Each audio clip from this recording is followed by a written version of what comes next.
वालेकुम जी, क्या हाल है सारे भाइयों का? ठीक हो सारे भाई वीर ने? ठीक नहीं जनाब मेरी। अच्छा दोस्तों, मादी इतना शौक कराना है भाइयों ते भाई देखना जनाब मेरी ते दसना तुसें मैं केड़ी नस्ल विच हुए मादी। मादी 3 दिन बाद पकड़न होई है, 3 दिन बाद पकड़न होई है ते रात नूं पकड़न होई है।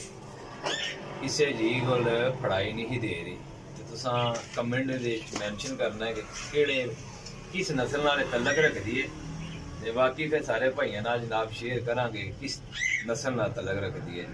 देखने आ केड़े भाई जानते हैं। इधर लियावांगा, ए मादी है। मादी जरा चेक करो जनाब मेरी पूरी तसल्ली ना। ए मादी ने पल्ले ने जनाब मेरी, चेक करो जी।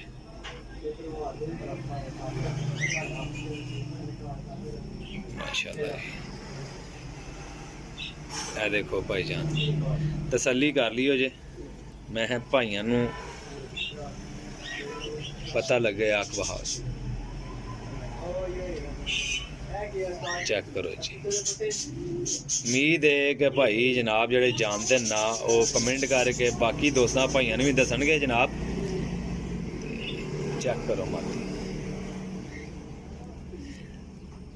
नंबर वाली कड़ी पई सी ते हाली भी पई है जनाब मेरी। चेक करो जी, पुराने रंग लगे ने थले जनाब मेरी। निशानी दस के लै भी सकते जनाब मेरी। Number 0307 1539 639, call and WhatsApp cargo all Pakistan. Follow कर लिता करो, की पता कि जनाब मेरी कि भाइयां साडे ना भी कबूतर कोई साडे कोल आ ही ना जाए। चेक करो जी माशाल्लाह।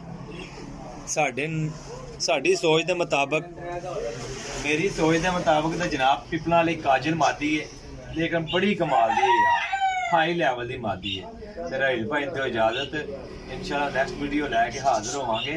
जेडे भरा मुहब्बत प्यार करते हो, मैं उम्मीद है कि सारे भाई मुहब्बत प्यार करते हो, लाइक तो फॉलो सबसक्राइब कर दिया करो।